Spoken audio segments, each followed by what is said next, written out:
सवाल कयो आहे इम्तियाज़ अहमद हुसैनी। उहो त चए त छा मर्द मुसाग लॻाए सघे थो या न। बिस्मिल्लाहिर रहमानिर रहीम।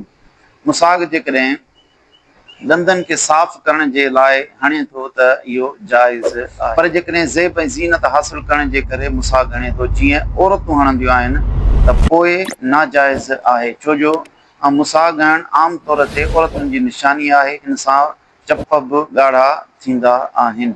इन जे करे हुज़ूर नबी करीम सल्लल्लाहु अलैहि वसल्लम हर उन अमल खां मना फरमायो आहे जंहिं अमल सां औरतुनि सां मुशाबत थींदी हुजे। जीअं मजम औसत जे अंदरि हदीस मुबारका हुआ, हज़रत अब्दुल्लाह बिन अब्बास रज़ियल्लाहु तआला अन्हुमा रिवायत है। उन चयो त अन्न नबी सल्लल्लाहु अलैहि वसल्लम लअनल मुतशब्बिहीन मिनर रिजाल बिन्निसाइ व लअनल मुतशाबिहाति मिनन निसाइ बिर्रिजाल।